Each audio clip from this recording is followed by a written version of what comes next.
Beleza, vamos lá. Já vou pedir para vocês deixarem suas Bíblias aí abertas no livro de Romanos, que a gente vai dar uma olhadinha. A gente tem falado muito sobre questões a respeito do Filho nessa parte do nosso estudo sobre a Trindade. Nós estamos trabalhando a respeito da glória de Cristo, a beleza da glória de Cristo. E hoje nós vamos falar sobre uma doutrina que é muito conhecida, a doutrina da justificação. E a gente vai ver a glória na justificação imputada de Cristo. Mas o que significa isso, né? Glória na justificação imputada de Cristo. A gente vai ver que a justificação a gente conhece como algo bem simples, né? Deus nos torna justos e assim nós somos salvos, porque Ele nos faz justos. Só que tem uma profundidade maior nessa doutrina que a gente tem que pegar e hoje a gente vai aprofundar um pouco em cima do que ela nos ensina. O texto base vai ser principalmente aí Romanos, capítulo 4, a gente vai dar uma entrada nisso. Mas antes de entrar nisso, tem uma historinha. Tem um teólogo que foi famoso aí no século XX, chamado John Gresham Machen. Não sei se é assim que pronuncia, nome bonito que ele tem, né? Ele estava no seu momento de leito de morte e ele resolveu escrever uma carta para um outro grande amigo dele, que também era um grande teólogo, né, chamado John Murray. E algo que chamou a atenção foi uma coisa que ele escreveu nessa carta para esse amigo dele. Ele escreveu assim, como se fossem as palavras finais dele, né? E dentre essas palavras finais ele escreveu assim: agradeço muito a obediência ativa de Cristo. Não há esperança sem ela. O teólogo gosta de fazer uns teologuês, né? Falar umas coisas que a gente às vezes não entende. O que significa o que ele falou, né? Eu agradeço muito a obediência ativa de Cristo, porque sem ela não há esperança.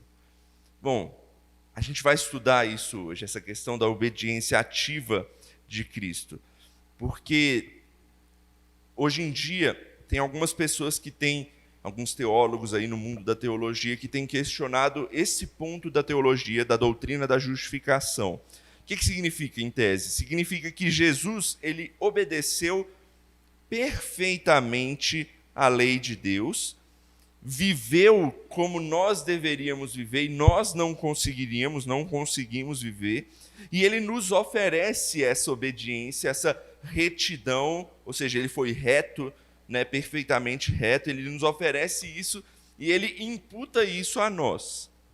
Por isso que o nome da aula é a glória da justificação imputada de Cristo. E a gente vai entender isso melhor ao longo da aula.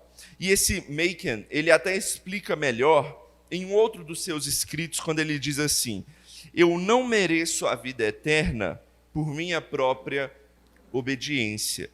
Deus sabe, e minha própria consciência também sabe, que mesmo depois que me tornei cristão, eu continuei pecando, seja em pensamento, seja em palavras, seja em ações.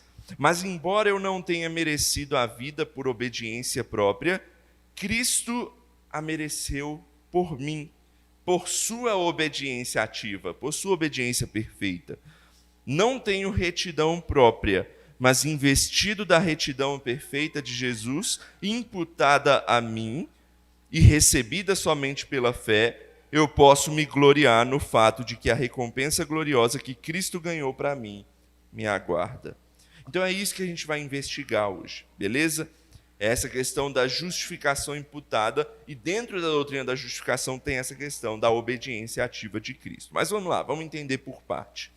Primeiro, a doutrina da imputação tem a ver com o nosso entendimento sobre como Jesus justifica os pecadores que creem nele. E aí a gente vai entender essa doutrina da justificação com uma dupla imputação.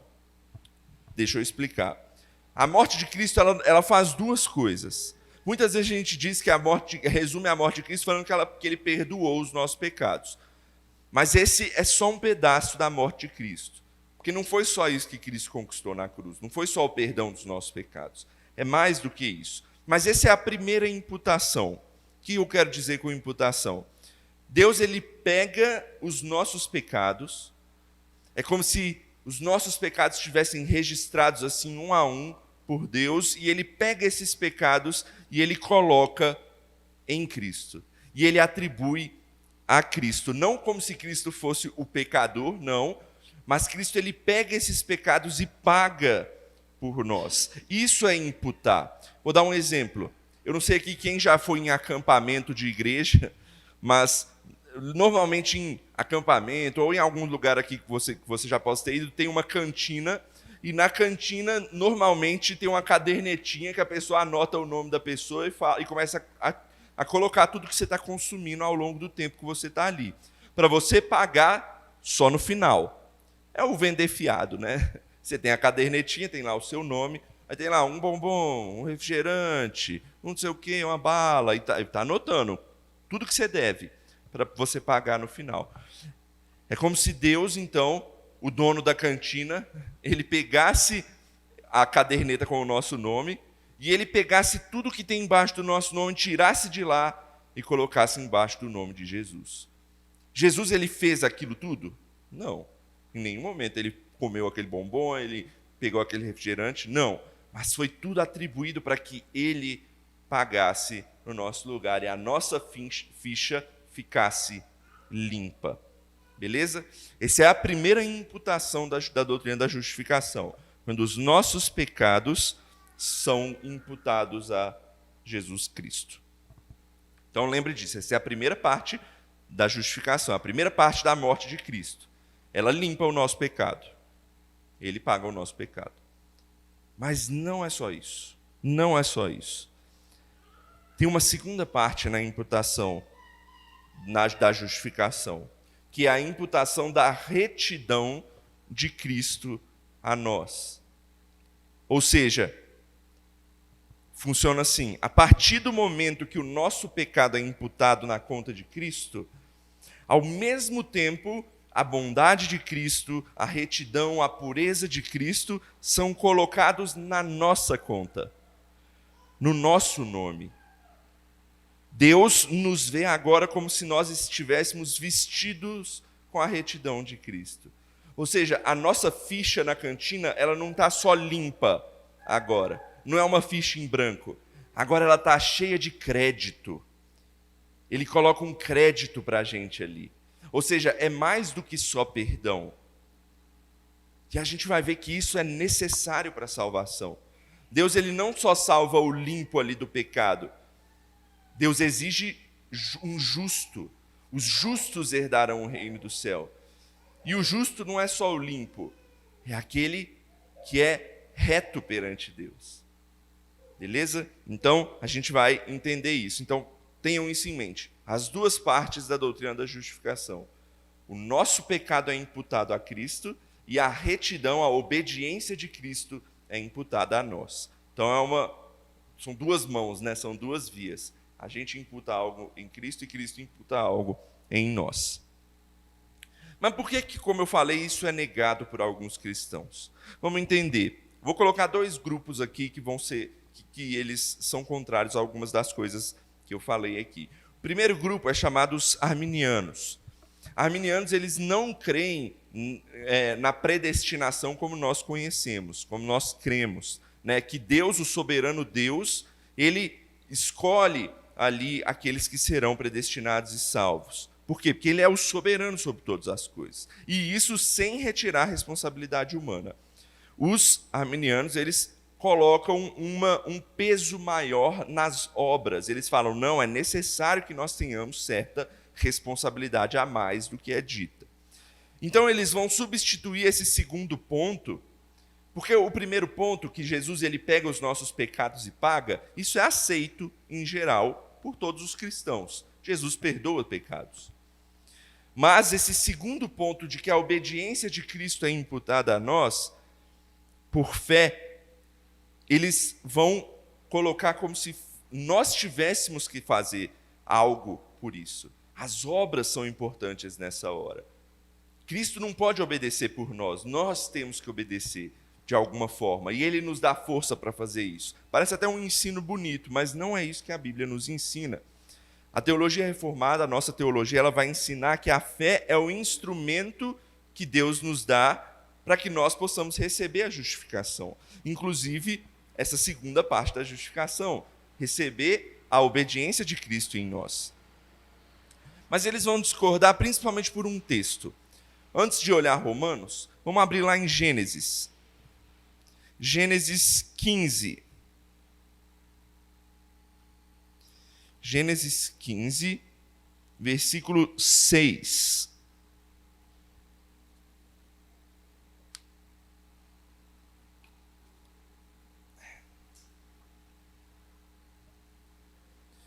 Gênesis 15, versículo 6.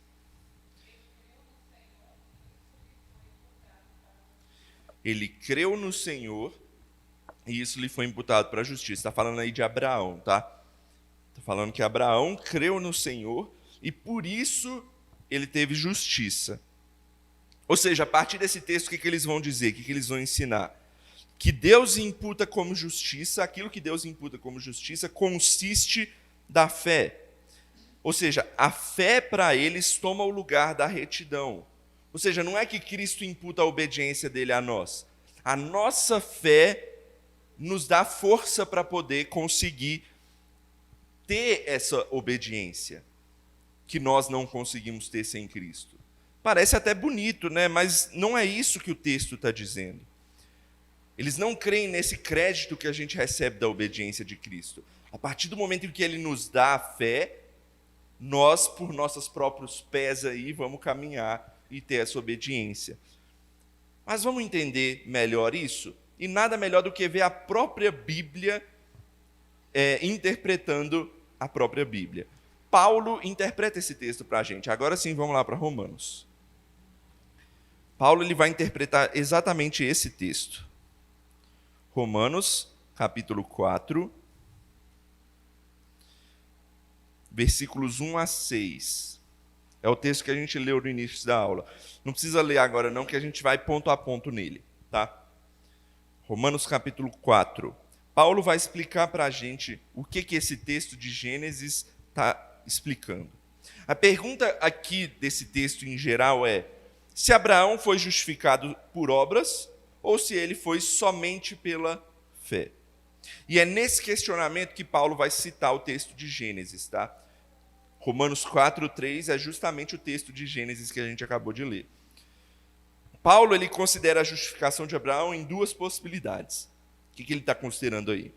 A fé de Abraão o justificou como obra, que mereceu o seu status de retidão, que é o que os arminianos falam, né? Que eles falam que a partir do momento em que a fé me é dada, o que eu faço? Eu começo a caminhar pelas minhas próprias pernas. Ou a fé como dom da graça de Deus, pelo qual a obediência de Cristo é imputada a nós, que é o que eu quero que a gente entenda que é isso. Beleza? Vamos ler só os primeiros 2 versículos. Que, pois, diremos ter alcançado Abraão, nosso pai, segundo a carne?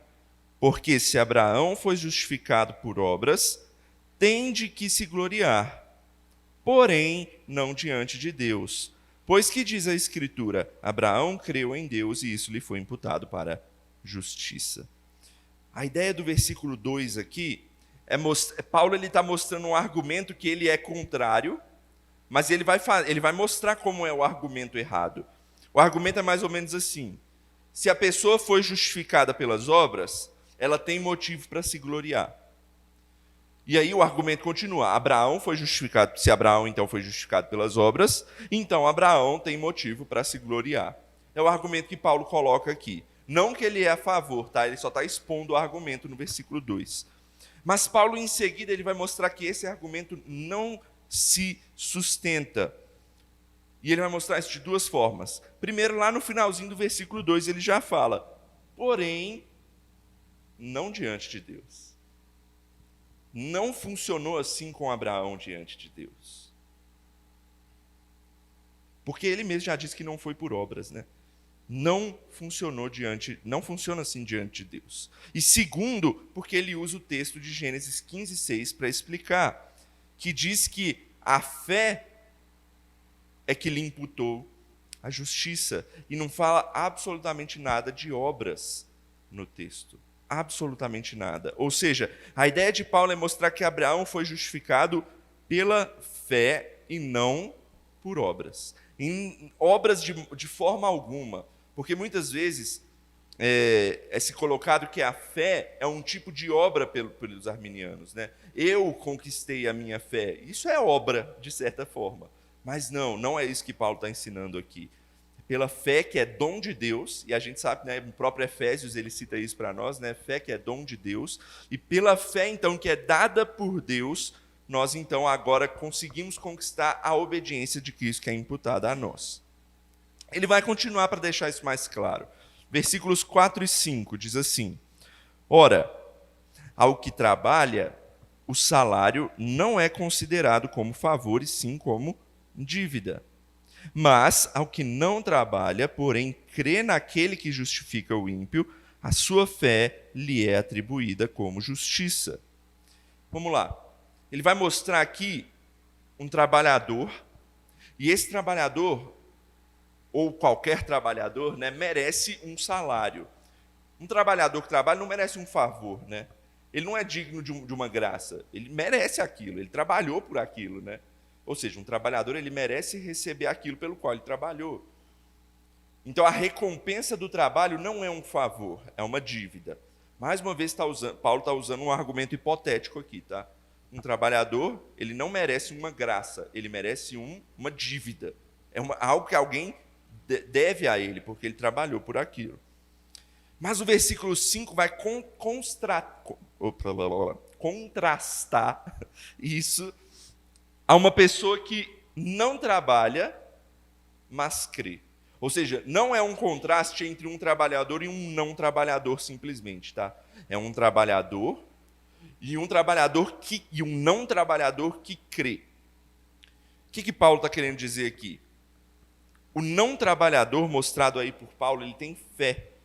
E fé no quê? Ele diz aí, né? Daquele que justifica o ímpio. E então, essa fé que é dom de Deus, lhe habilita a ser justificado. Paulo, mais uma vez, está mostrando que não vem nada de obras.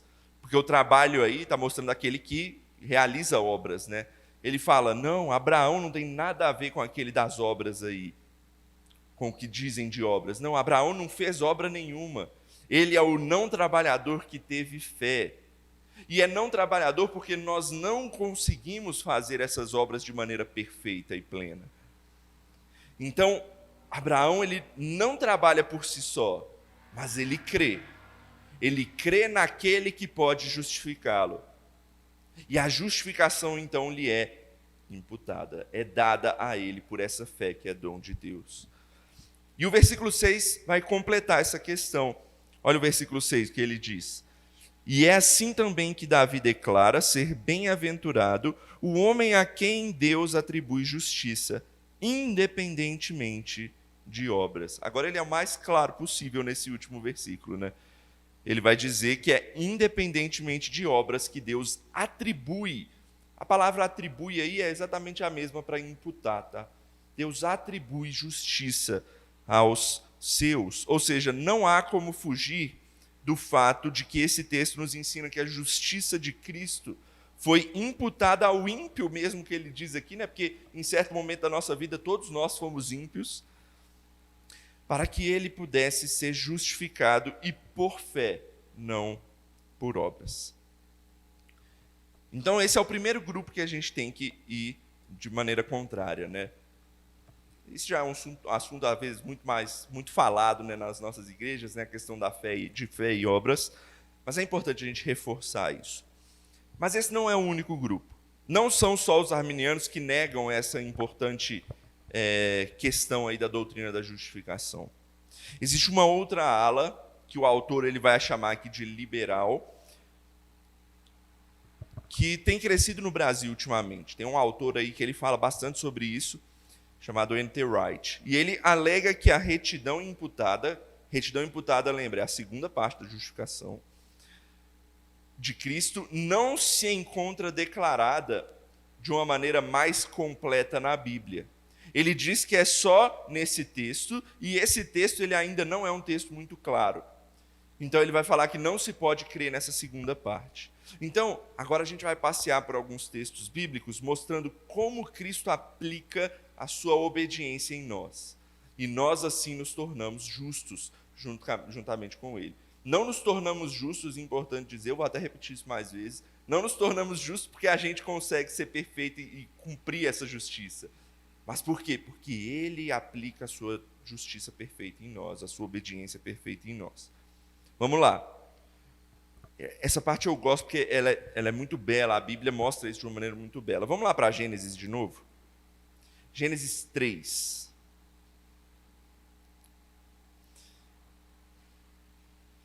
Gênesis 3. E eu vou falar os versículos que a gente vai precisar olhar aqui. O que acontece em Gênesis 3? Quem lembra? A queda do homem. Gênesis 1 é a criação. Gênesis 2 é um relato aí ampliando aí a criação, né, um pouquinho mais, e fala de maneira mais profunda sobre a criação do homem e da mulher. E aí no capítulo 3 já temos a queda, né? É bem rapidinho essa parte da história. Então aqui a gente tem a queda. E qual é a consequência da queda? A morte. Consequência do pecado entrar no mundo, Deus falou que ia ser a morte. E isso aconteceu. O homem caiu, o homem comeu da árvore que não deveria. Deus falou que não podia. Só que Deus, ele anuncia seu propósito glorioso de salvação em seguida, logo em seguida. Alguém lê para a gente aí o versículo 3:15. O capítulo 3, versículo 15.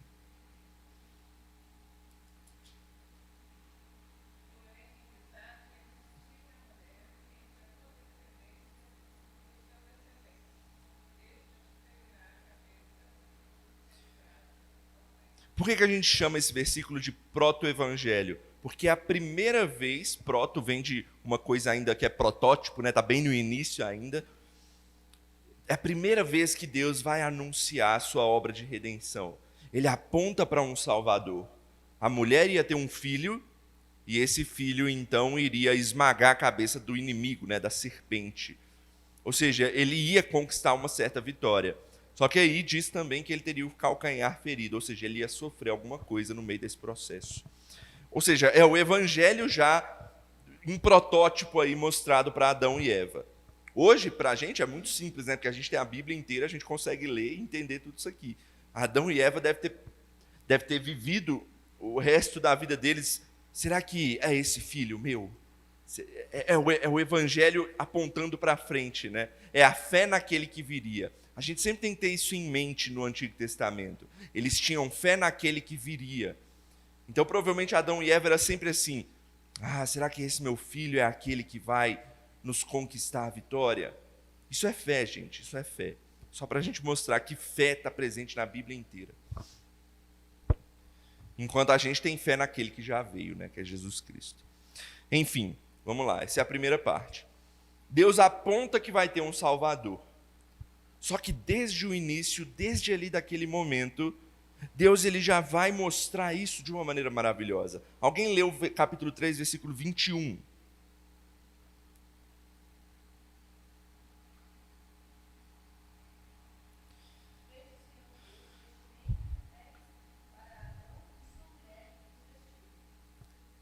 Deus ele está proclamando Cristo de uma maneira muito maravilhosa para eles aí.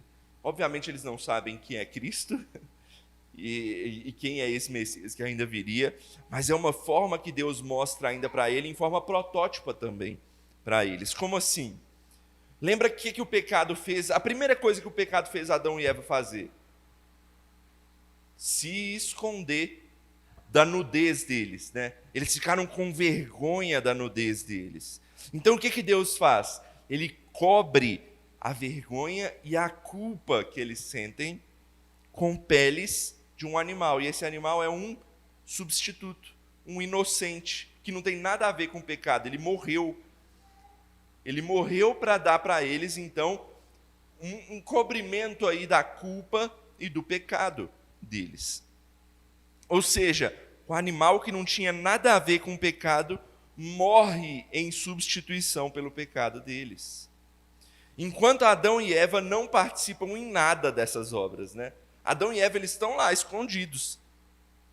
Ou então culpados, se escondendo. E Deus faz o quê? Ele vai lá e os justifica e os salva ali. Tem um autor que ele vai explicar assim para a gente, o George Whitefield. Ele vai dizer assim: o que eram essas roupas feitas por Deus, senão tipos de aplicação da obediência ativa de Cristo, ou dos méritos da retidão de Cristo nos corações dos crentes.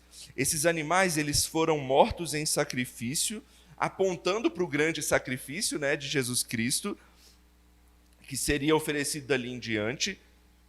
E as peles dos animais sacrificados, ao serem colocados em Adão e Eva, lhes ensinavam que sua nudez devia ser coberta pelo quê? Pela justiça do Cordeiro de Deus. Ou seja, a morte paga os pecados, mas ela também cobre a nossa culpa a partir da inocência ou da obediência daquele que morreu em nosso lugar, que é o Cordeiro perfeito. Já em Gênesis tem um protótipo dessa doutrina, mas tem mais. Vamos para o Novo Testamento? Vamos lá para Mateus. Mateus capítulo 22.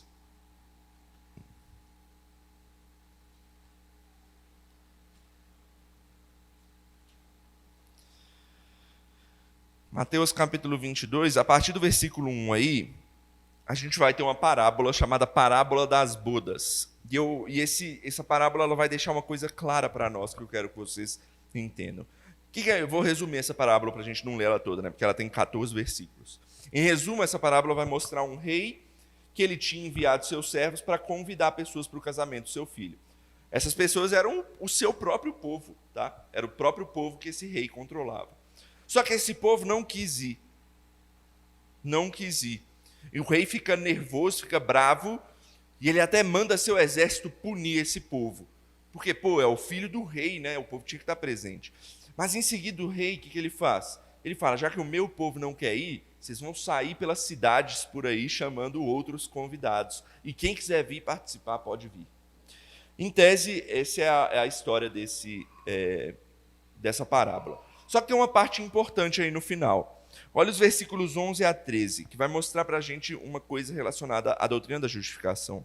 Versículos 11 a 13 diz assim: entrando, porém, o rei, para ver os que estavam à mesa, notou ali um homem que não trazia veste nupcial e perguntou-lhe: amigo, como entraste aqui sem veste nupcial? E ele emudeceu.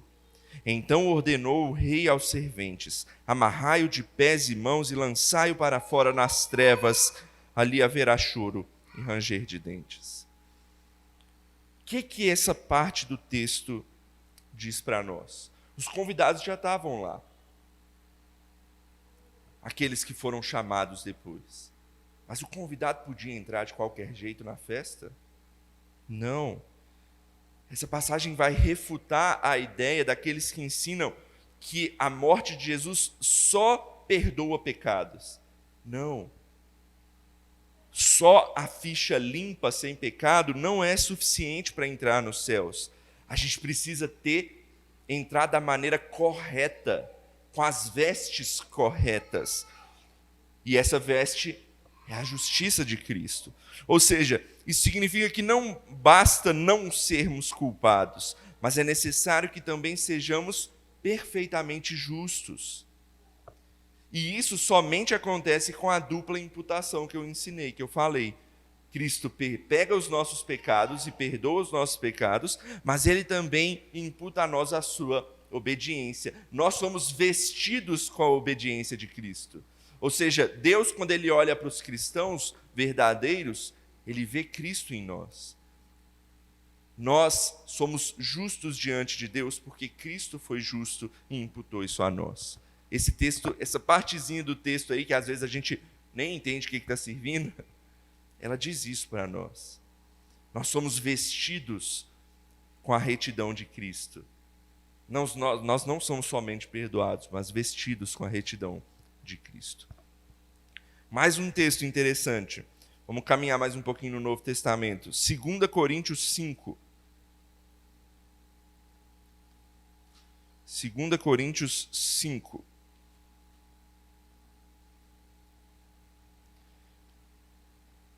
Versículo 21. Se alguém achar aí, pode ler. 2 Coríntios 5, 21.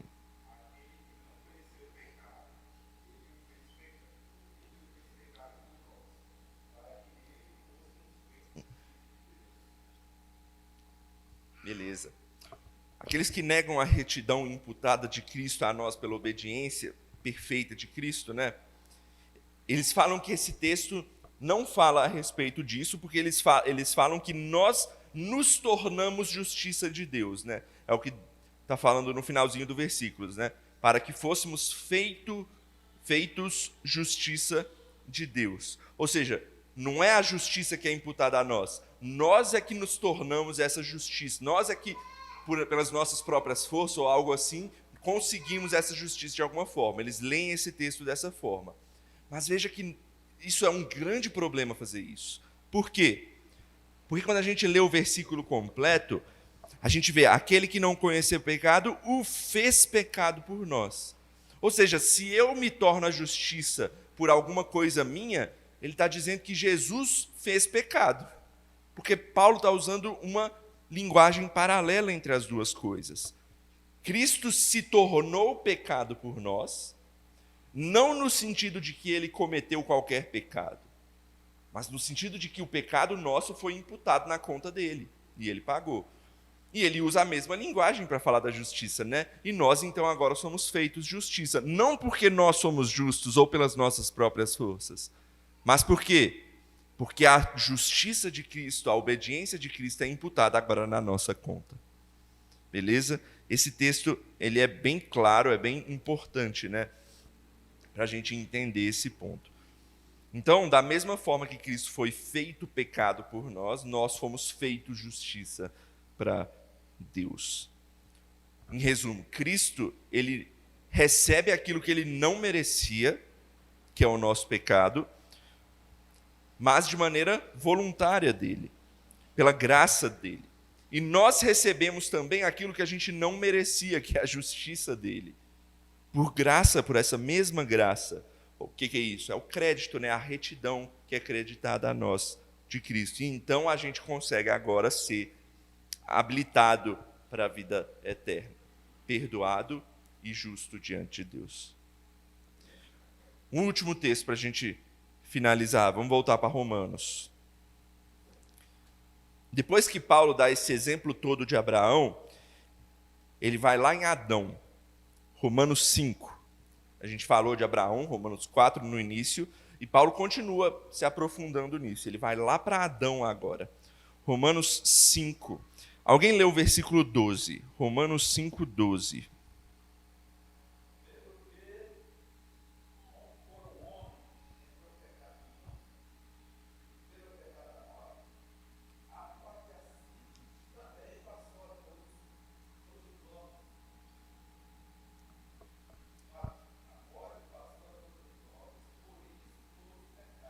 Isso.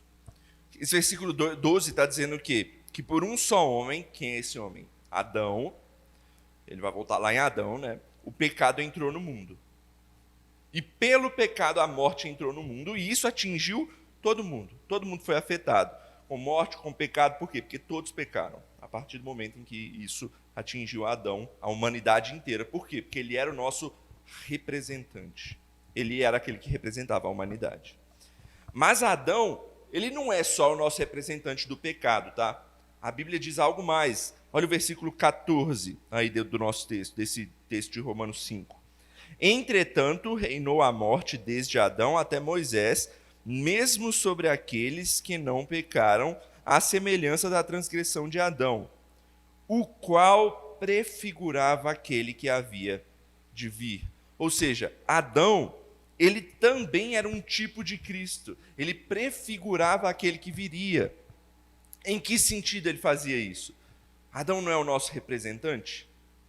De certa forma, então, Cristo ele vai ser nosso representante. De outra forma, né?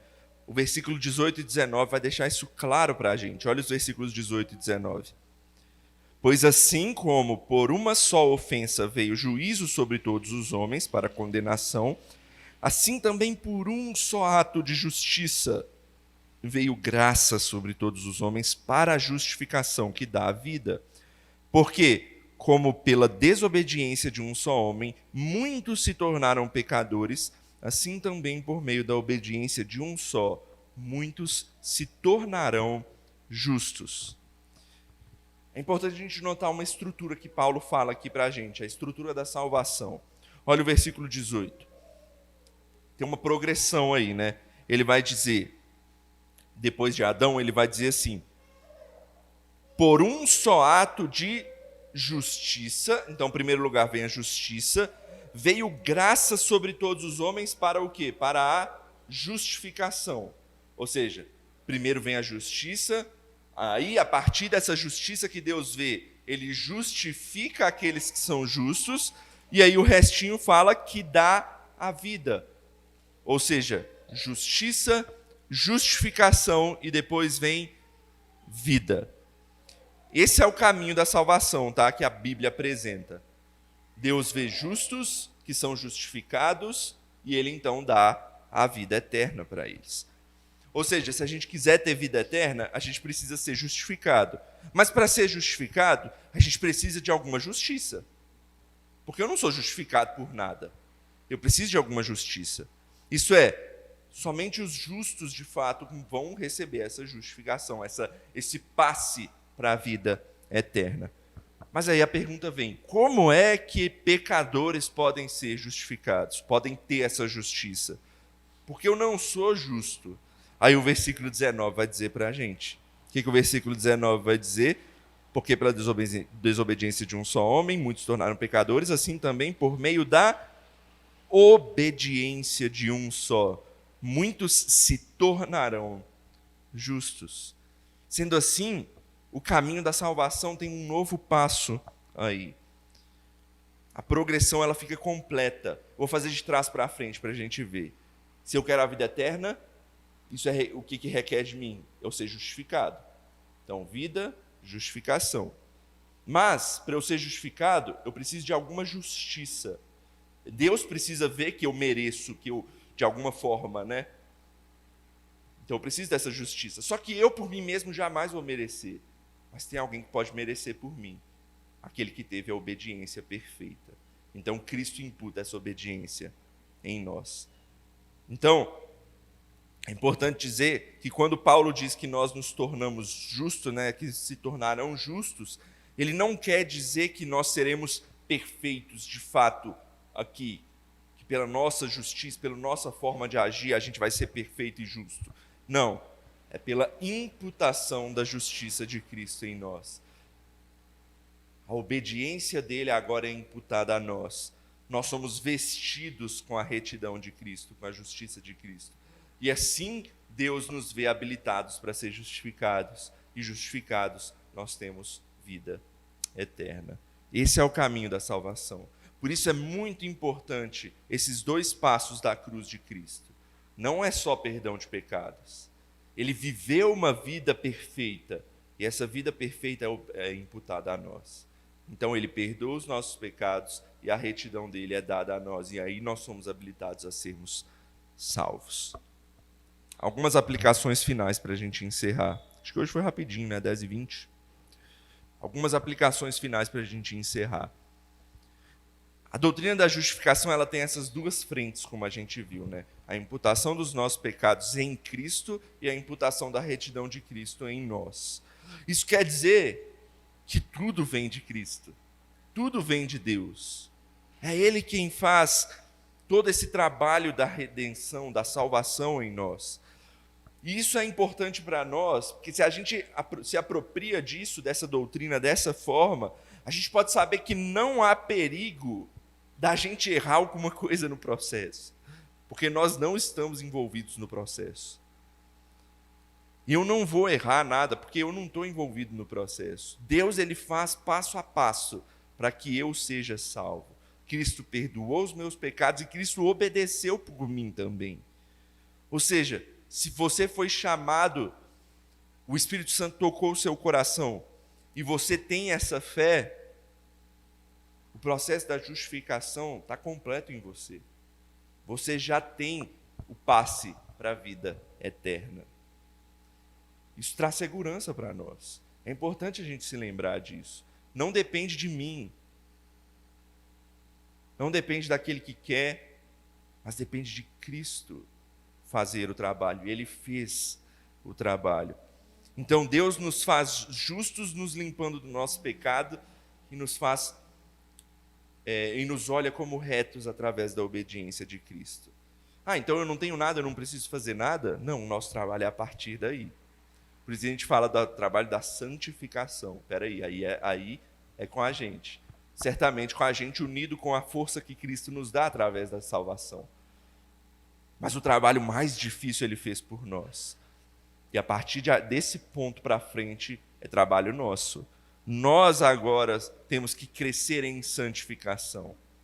Nós agora temos que trabalhar no serviço ao Senhor. Nós agora temos que fazer a nossa parte, porque Cristo já fez a parte principal. Então isso tem que dar segurança para nós, mas também tem que trazer uma injeção de ânimo na gente. Cristo fez a parte dele, agora eu vou fazer a minha parte. E juntamente com a força dele eu vou trabalhar o melhor que eu posso naquilo que Deus me deu para fazer, para honrá-lo na melhor forma nesse mundo. E eu não falo só em questões de igreja, não, tá? Quando a gente pensa nisso, a gente só pensa em trabalho na igreja, né? Não, dê o seu melhor no seu trabalho, naquilo que você faz. Se aquela é uma decoradora, que ela decore da maneira mais bela possível, porque isso agrada a Deus. Ali tem uma arquiteta, que ela faça o melhor desenho ali do trabalho que foi designado a ela. O André, ele faz o crepe, que ele faça o melhor crepe da melhor maneira, com o preço mais justo que ele pode dar. Isso também é ser cristão. Na verdade, isso é o foco do ser cristão. Deus nos ensina a viver a vida da maneira melhor possível aqui. E a justificação de Cristo tem que trazer essa injeção de ânimo, porque não depende de mim, ele já conquistou o que era necessário para mim. Deixa agora eu fazer o meu melhor, então, para ele. Amém?